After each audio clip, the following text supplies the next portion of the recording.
In the parking lot at the Torrey Pines golf courses, there are a handful of spaces reserved just for those visiting the pro shop. For most of the day, every day, those stalls are occupied. With no intention of ever playing golf, people pile out of their cars and take a walk that may have been on their bucket list for years. They stop near the putting greens to take photos beside the elegant, green Rolex clock, with Torrey Pines inscribed in gold. They make their way to the west-facing deck that offers one of the grandest views in golf, two lush courses in the foreground, shimmering Pacific Ocean on the horizon. Red tones are usually in order. This is where it happened. Tiger Woods won the US Open here. I hear it every day. Every single day, said Susan Casagranda, the pro shop president who has worked at Torrey Pines for nearly 30 years. It's still about Tiger, and it's still about that championship. The Torrey Pines facility has been in operation since 1957. It has hosted a PGA Tour event since 1969. But there's never quite been a milestone anniversary like the one that arrives this week. Tuesday marked 10 years since the start of the 2008 U.S. Open that was played for the first time on San Diego's prized municipal layout, the South Course at Torrey Pines. Time is ruthless, Casagranda noted with a sigh. If Lee Westwood won the 2008 U.S. Open, he came close. It would have been considered a worthy result for the championship, and for a highly accomplished player who still hasn't captured a major and likely never will. If Robert Carlson or DJ Traffin prevailed, they tied for fourth, it might have gone down as one of the all-time snoozers. But San Diego and the sporting world got sucked into a drama that had few equals in major golf, with Woods, wounded but still in his prime at 32, being pushed to his limits by 45-year-old journeyman Rocco Mediate in an 18-hole +1 Monday playoff. Woods won his 14th major, and last to date, on the 91st hole. The two played for the weekend, the first in sudden death. Of course, the highlight that will define Woods' career long after he is gone is his wild, double-fisted celebration after he made a 12-foot birdie putt on the 18th hole Sunday to force the playoff. Woods has won the regular PGA Tour event at Torrey Pines on 7 occasions, but not like that, and never with the stakes so high. Golf Digest called it the greatest one-man performance in a major ever. The Open made Torrey Pines a historical course, said longtime head pro Joe Dubick. It's on people's bucket list. And some of them don't even have to play to come out to enjoy it. The public can't just stroll onto the grounds at private clubs such as Shinnecock Hills or Oakmont, but they can hear. Lunch is served on a patio mere feet from the putting green, where locals and visitors can roll shots anytime they want without fear of a disapproving glance. Torrey Pines toes the rare tightrope of municipal course with a world-class pedigree. A second U.S. Open, in 2021, has been awarded by the U.S. Golf Association. Once ignored by the golf magazines, Torrey Pines South now is recognized as one of the better public facilities in the country. 2016-17, Golf magazine ranked it No. 22 among America's 100 courses you can play. Last year, Golf Digest rated it the third best public course in California, behind Pebble Beach and Spyglass Hill. While most golf courses tread a razor's edge of profitability, the tee sheets for the South Course and North, renovated in 2016 by Tom Weiskopf, are filled to capacity nearly every day, depositing millions each year into the city's Golf Enterprise Fund. The automated computer system that came into being after the U.S. Open begins taking reservations at 7 each night for tee times 7 days out. Quick fingers and luck are required, because in a few minutes most of the times are gone. Though it should be noted that getting on as a single or twosome as walk-ups on weekdays is not terribly difficult. Mostly gone, it seems, are the Dawn Patrol denizens who once lined up their bags and slept in their cars to secure the first tee times. The city's system now leaves little room for them. Golfers at Torrey Pines are either City of San Diego residents or visitors, whether they live in Del Mar or Tokyo. According to Scott Bentley, a city golf manager, about 40% of the South's tee times are used by visitors, 26,000 per year, many of whom make an advance reservation that costs $45 per person. Visitor green fees were raised in January. The cost to walk the South rose to $202 Monday to Thursday and $252 Friday to Sunday. And a $20 per person cart fee and an advance reservation, and the total for a weekend golfer to do battle with the South is $317. Even at those prices, Bentley said the visitor times are snapped up at better than a 95% rate, and this year, he said, revenue from advance reservations for visitors and locals is 50% ahead of where it was a year ago. I feel like the demand for the golf course has only strengthened in the last year or two, Bentley said.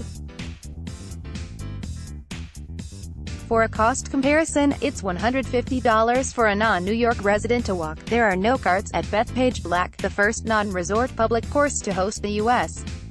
Open in 2002. Chambers Bay in Washington, which held the 2015 U.S. Open, is $275 in the summer months to walk, while Wisconsin's Erin Hills, which hosted the Open last year, charges $295. Locals who have been playing at Torrey Pines for years shake their heads at the inflation, but smile sheepishly when they note that their costs have gone up little. They pay $63 to walk the South on the weekdays, $78 on weekends. Bethpage is $65, $75. I'm spoiled, so I wouldn't shell out what the non-residents pay, but I can see a visitor doing that for a special occasion. You have a chance to play a U.S. Open course, said John Hoffman, who lives 10 minutes from Torrey Pines and has been playing there for 30 years. When visitors play, that helps us. That's more money in the city coffers. I say, come out and play, just play quickly. With higher green fees come expectations for quality, and Torrey Pines' current state of well-manicured, nearly wall-to-wall grass is a far cry from the pre-open years, when dusty hardpan allowed golf balls to easily careen into the canyons. The quality of golf course we play as a city residents, it's the best deal in the world, said Hoffman, a longtime member of the Torrey Pines Men's Club. Wayne Carpenter, who began working as a superintendent at Torrey Pines in 2006, and now oversees agronomy at the Balboa Park and Mission Bay courses, said the Open preparation greatly boosted the staff level and that has been maintained since '08. While there were once fewer than a dozen maintenance people for both courses, there are 45 now. The applicants for those jobs have changed. We have a better quality of personnel, Carpenter said.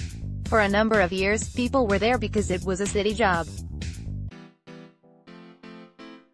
When we got closer to the Open, there were more people who wanted a career working on a golf course. Hoffman, who schedules the Torrey Pines Men's Club tournaments on weekends, has watched the dramatic changes to locals' golf habits since architect Reese Jones renovated and toughened the South Course in 2001 in the first step toward getting the Open.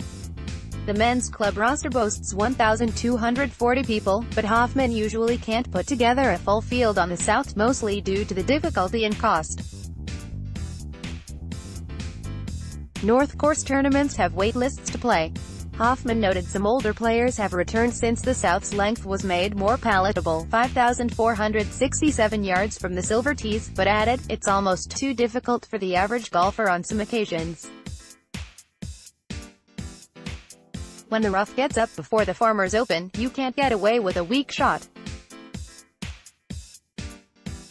There's no place to escape at Torrey Pines. Roy Burkill, the current men's club president who plays at Torrey Pines at least once a week, said he revels in the South's difficulty.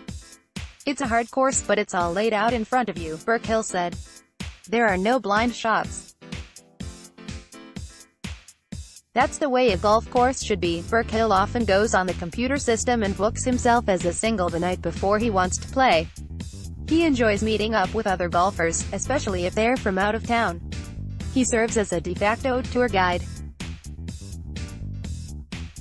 One of his favorite tidbits is pointing out that the seventh hole was the site of Woods' final tap-in putt for par in his U.S. Open victory, a fact many don't remember. When you see people taking pictures by the clock or posing in front of the clubhouse, it reminds you it's a special place, Burkill said. I never take it for granted. Every time I play Torrey Pines it's a treat for me. Debick has the ability to pull out one of the all-time conversation starters. For those who don't have the time or money to play, he offers clinics for which he brings along the facility's replica of the US Open trophy. Only Woods standing next to it would make fans more excited. It's a big hit, Debick said. For his students, Debick spins tales about Torrey Pines and the US Open. In the end, the talk always loops back to one guy. Tiger Woods, Debick said. He put this place on the map. 2008 US Open Memories. First round Thursday, June 12, 2008. The tournament began with enormous crowds following the premier group of the top 3 players in the world, Tiger Woods, Phil Mickelson and Adam Scott. But none of them could break par, which was set at 71 for the championship. Woods scored 72, while Mickelson, who was not playing with a driver in his bag, shot 71, and Scott 73. Woods was entered in his first event since undergoing arthroscopic knee surgery after the Masters. Journeyman Justin Hicks and tour rookie Kevin Streelman shared the lead by shooting 68. Rocco Mediate was in a group that shot 69. Second round Friday, June 13, 2008. Woods scorched the front 9 for a 31 shot off the U.S. Open record for 9 holes, but didn't go really low for the round, settling for a 68 that put him into a tie for second with Mediate, 71, at 2 under. They were 1 shot behind Swede Robert Karlsson and Australian Stuart Appleby, each shooting 70. Spain's Miguel Angel Jimenez fired a 66 for the day's low round, and among the 80 players who made the cut was amateur Ricky Fowler, 7 over.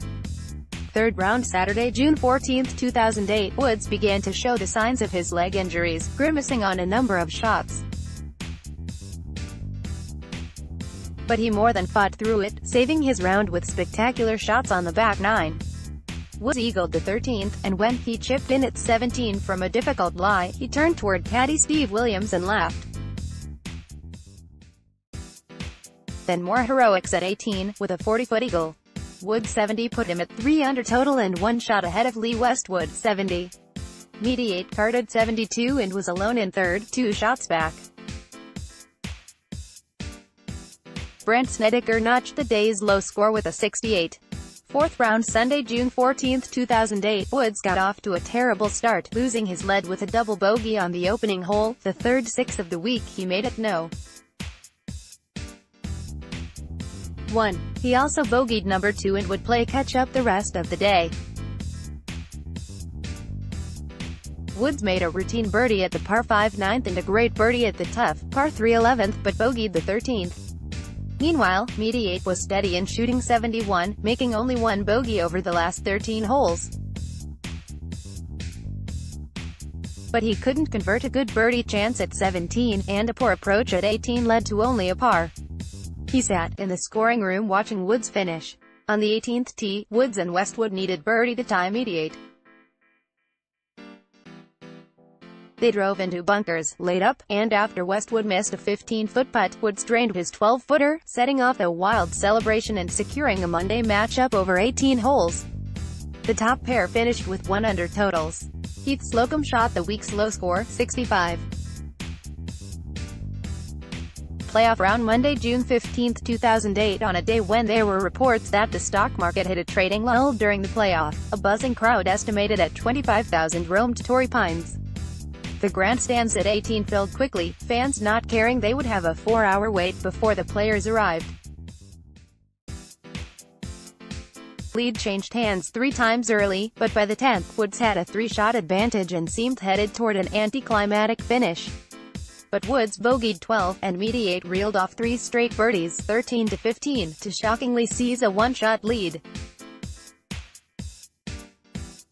And again, Woods caught Mediate with a birdie on 18, forcing the players into sudden death.